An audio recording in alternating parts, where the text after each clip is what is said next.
Hi, this is Reverend Jack Elliott. Thank you for joining us at SageTalk Connection. Today we are going to talk about how to shift the paradigm in your life from this opportunity to, you all remember that photo with the iceberg in the ocean? You see the iceberg above the water, but you know that just below that water, there's even a bigger iceberg. And that iceberg is even connected with even more icebergs.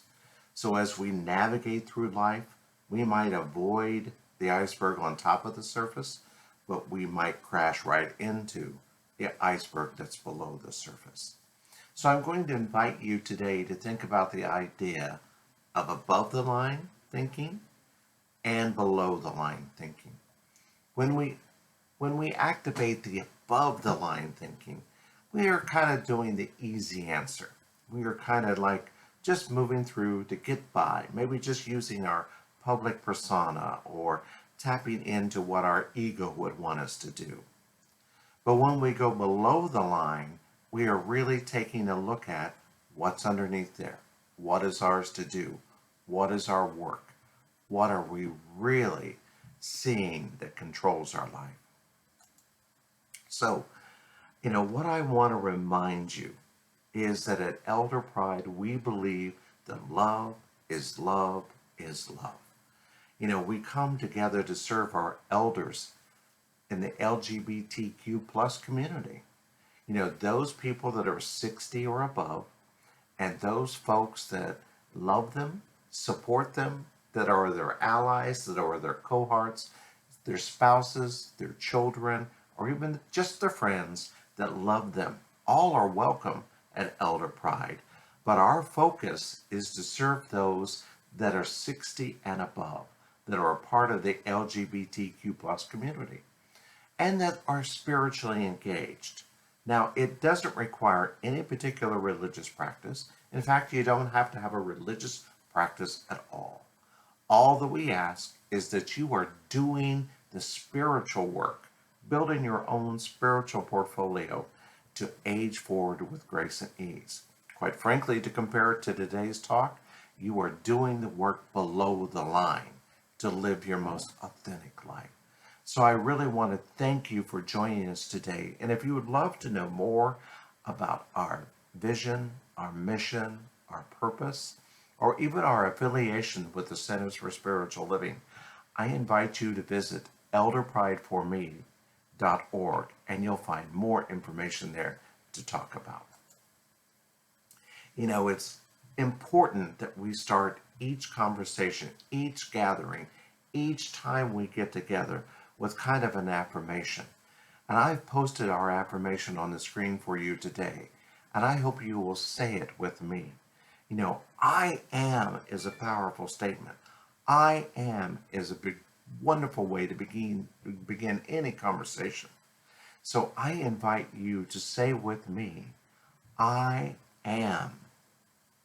I am. I am forgiving.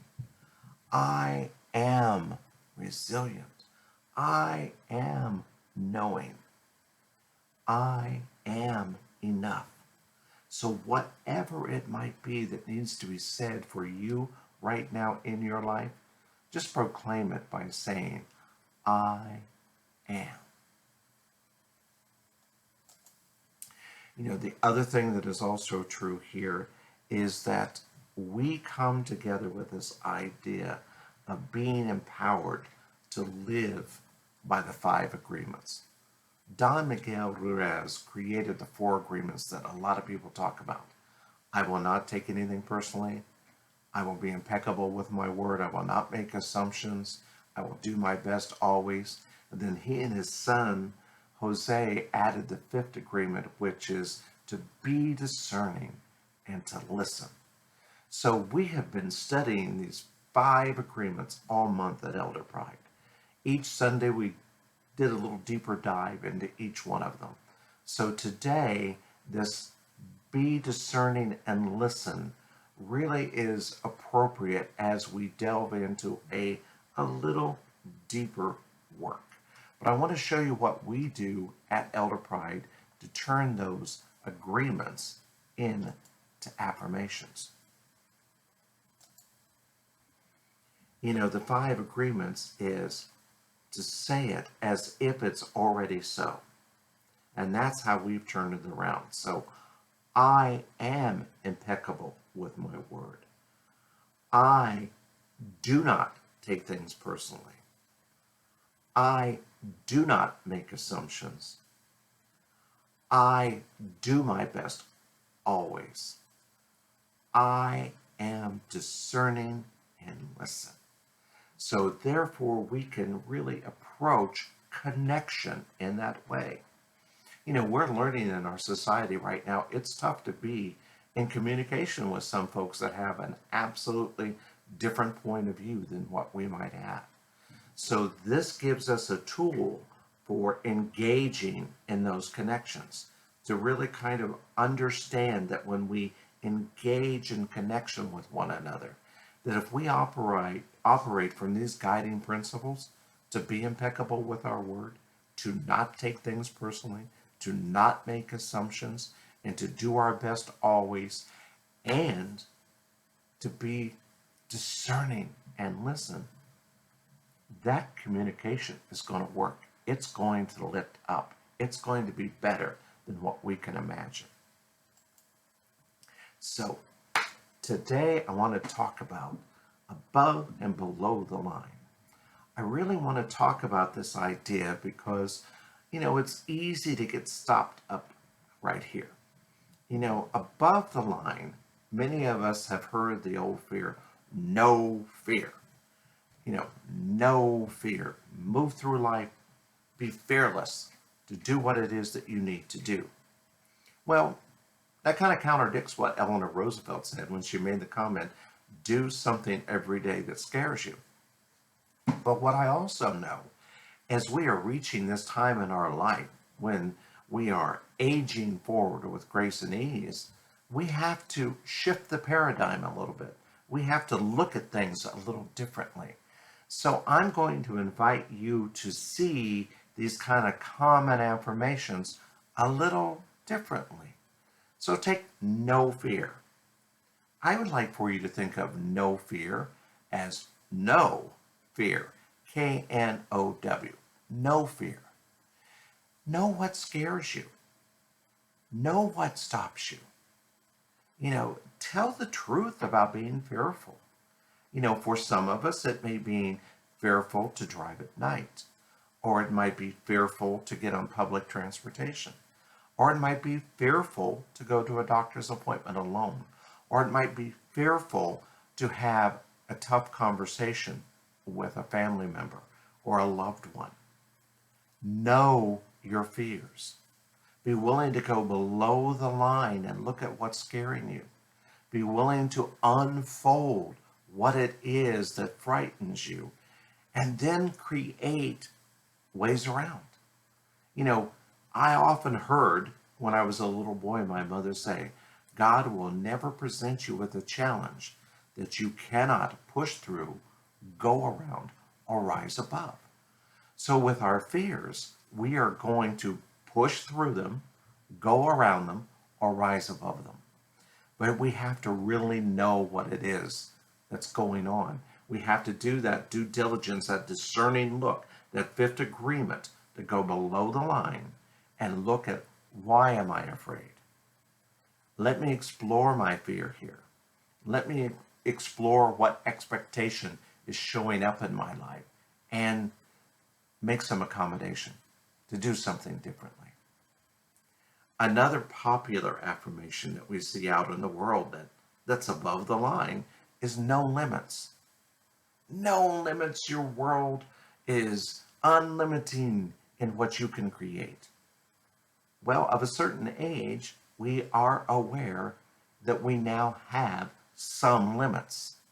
So we must know, K-N-O-W, our limits. What is our physical limit? What is our visual limit? What is our audio limit? What limits are we dealing with in this time of life. So if we can really identify them, go below the line, look at all those limits, and explore ways to accommodate them. Many people know their limits if they get a certain age, and they know that it's time to sell the house that they've owned for 30 years and move into a condo because they just don't want to mow the yard and weed the garden and be that tied to the maintenance of a big piece of property. They know their limits.